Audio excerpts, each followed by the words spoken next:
Olá, começa agora mais um Economia e Mercado e a gente fala sobre o marco legal da energia própria e o que muda para o consumidor. Sobre esse assunto eu converso aqui na TV Otimista com o engenheiro eletricista Gabriel Alves.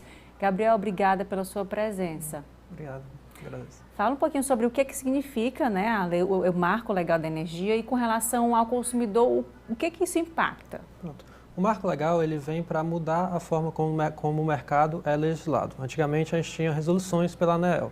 Essas resoluções elas poderiam ser mudadas muito facilmente. A ANEEL tinha novas interpretações do que significava cada definição deles, então ficava um pouco inseguro para o consumidor. Ele tinha certas coisas que a ANEEL ela deixava muito ao rigor das próprias concessionárias locais. Então tinha muitas mudanças de um estado para o outro. O marco legal ele vem para consolidar tudo isso. Ele cria uma lei realmente federal que vai unificar todo o sistema e como ele é legislado, como ele funciona, quais são os direitos, quais são os deveres, tanto do consumidor quanto da concessionária. Então ele traz toda uma nova forma, uma nova abordagem mais segura para todos os lados, tanto consumidor quanto concessionária. E nesse caso, para o consumidor, o que isso vai impactar? Pronto. O principal, tem várias mudanças no sistema, mas o principal delas é que agora a gente vai ter um chamado de custo de rede. Basicamente, antigamente o que acontecia? Todo consumidor que tinha geração própria, ele injetava energia na rede e ele recebia essa compensação. Ela era 100% compensada, ou seja, todos os encargos, tudo cobrança da Enel, da transmissão, que seria no caso, por exemplo, a Chesf, todos esses custos, eles eram 100% compensados. Então o cliente ele pagava só o quê? Só o ICMS e algumas taxas básicas, como iluminação pública, que é municipal, ou ICMS que é estadual, coisas bem simples. Agora não, agora a própria distribuidora vai poder cobrar uma parte dessa energia pelo quê? Pelo uso da rede dela. Como o cliente botou a energia na rede, depois puxou de volta, por exemplo, no horário da noite, alguma coisa assim, ele vai cobrar, a ANEEL vai cobrar esse valor. Então eles vão pagar uma certa porcentagem. Hoje a gente não sabe ainda quanto vai ser essa porcentagem, porque eles têm 18 meses para fazer todo um estudo e ver tanto as vantagens quanto os benefícios da geração distribuída e compensar com os custos deles, para definir exatamente o que é que o consumidor vai pagar. O que tem de dúvidas dos consumidores, das distribuidoras também? O que você tem observado durante essa discussão, né, dessas mudanças? Pronto. Assim, o principal ponto é o que é que o cliente vai pagar depois. Primeiro a gente tem a regra de transição, que é o quê? Hoje, qualquer cliente que entre na rede até janeiro, que são os 12 meses da homologação da lei, ele tem direito adquirido, ou seja, ele vai ficar na regra antiga até 2045. Ele vai ser isento de qualquer nova taxação, ele vai ser isento de várias coisas. Ele fica realmente na regra que ele estava ou que ele vai entrar hoje. Os próximos clientes, ou seja, a partir de janeiro, eles começam a ter regras de transição. Dependendo do período que ele entrar, ele vai pagar uma certa porcentagem dessa nova taxa. Se ele entrar em 6 meses, ele paga até tal dia ele tem isenção. Se ele entrar em, vamos supor, agosto, aí ele vai pagar tantos por cento. Vai escalonando até chegar realmente no 100%, que é o caso que ele vai pagar toda a taxação. Então ele vai aumentar o payback dele, vai aumentar o período que ele precisaria para pagar esse sistema dele. Então essas mudanças elas são bem variáveis. Então o primeiro ponto é sempre quando que ele vai entrar, quando é o mais vantajoso. O mais vantajoso sempre é agora, porque ainda tem essa isenção até 2045. Com o passar do tempo, ele vai mudando. Como é que o consumidor pode entrar nesse processo, nesse momento? Basta ele homologar o sistema dele, fazer o sistema próprio dele até janeiro de 2023. No caso, ele tem que homologar, então ele tem que ter o parecer de acesso por parte da distribuidora até esse prazo. Aí, dependendo do cliente, ele precisa apressar um pouco ou não. Clientes residenciais, é relativamente rápido. Em um mês, às vezes pouco menos disso, já está homologado. Agora, no sistema maior, um comércio, uma indústria, aí vai aumentando o prazo. Então, por exemplo, uma indústria provavelmente tem que entrar com 6 meses antes desse prazo. Ou então ela corre o risco de fazer um investimento e perder essa regra de transição. E nesse caso, para fazer essa homologação, tem que fazer a compra de ele faz painéis, a aquisição, ele faz a aquisição as empresas normalmente têm vários tipos, né? Mas o principal, que é como a gente trabalha, como a maioria das empresas maiores trabalham, o quê? Ela vende todo o serviço.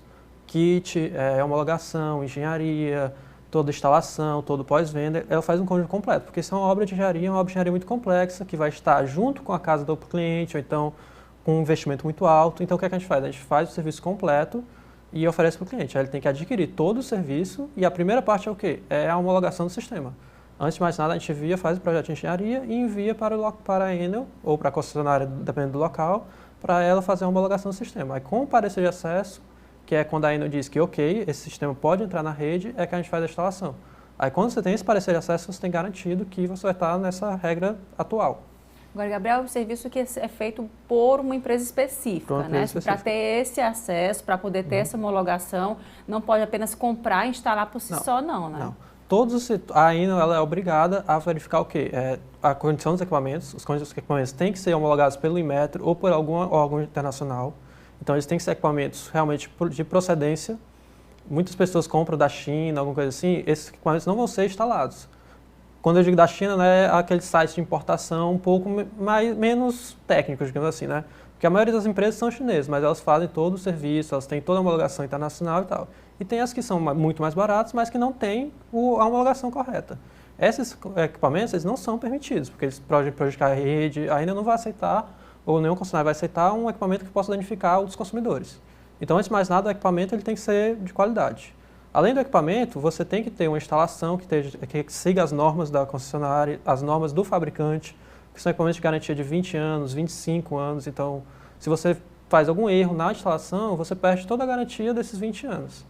E a parte de engenharia em si, todo projeto ele tem que ter a assinatura de um engenheiro eletricista, ele tem que ter seguir todas as normas brasileiras, algumas até internacionais, então assim, tem que ser um padrão que é realmente um serviço de engenharia bem complexo. Então você tem que ter todo um projeto assinado por uma pessoa de responsabilidade para fazer essa adequação na rede da Enel. E você tem que ter também uma equipe especializada para fazer a montagem, porque assim, não basta a gente ter um projeto muito bom, a gente tem um projeto que está ok, que está perfeito, que muitas pessoas fazem, assim, de realmente seguindo todas as normas, e aí você chega a uma instalação que não seguiu essas normas, que fez algo que era um pouco mais barato, ou algo que era um pouco mais rápido, e isso acaba prejudicando completamente, tanto o sistema quanto a própria estrutura do cliente. Gabriel, e quais são os riscos que a pessoa pode, né, enfim, o consumidor que comprar de forma irregular, que for tentar instalar isso, né, fazer o famoso gato, digamos assim, né? Quais são os riscos na própria residência, no estabelecimento, que podem ocorrer por essa instalação irregular? Assim, os riscos eles são vários. O principal que chama mais atenção é goteiras, que é algo simples relativamente, né, mas todo sistema vai ter alguma goteira ou outra, mas quando você trabalha com qualidade, você acaba evitando um pouco isso. Mas isso é mais um incômodo. Agora, o maior risco mesmo, que é o que chama mais atenção das pessoas, é incêndio. A gente teve, mês passado, eu acho, um grande incêndio na fábrica de calçados em Minas, que foi um sistema de energia solar. Não foi definido ainda se foi o sistema, ou se foi a própria fábrica, né? Mas o sistema em si, ele começou a pegar fogo. E ele se alastrou muito rápido, porque são equipamentos elétricos, são equipamentos de muita... Eles não são exatamente voláteis, mas eles têm certo perigo neles. E se você não seguir as normas de proteção, você aumenta esse perigo. Então, assim, o perigo de incêndio, ele é muito alto. Tanto que alguns corpos de bombeiros estão até fazendo normas específicas para o uso desses equipamentos, para você colocar em prática esse equipamento, porque é um equipamento que está mexendo com muitas correntes elétricas.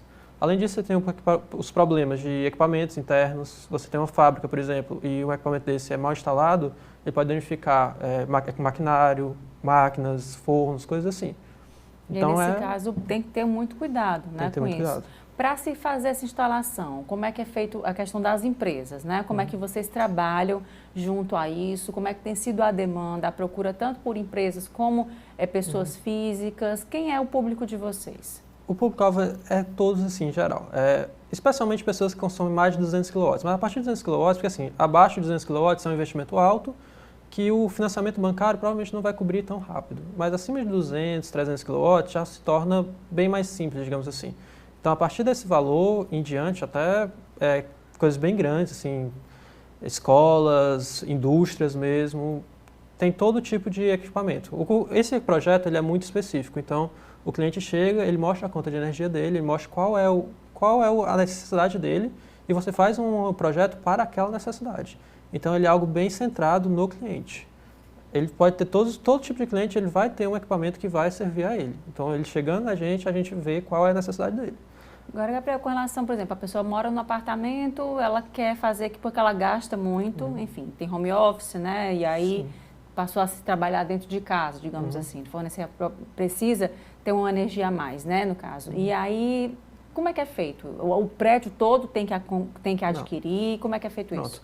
Existe a possibilidade de você fazer para o prédio inteiro, é o que a gente chama de projeto para múltiplas unidades, só que é algo bem raro, porque tem uma série de questões legais mesmo. Ele precisa ser um pouco mais burocrático, ele tem um investimento maior.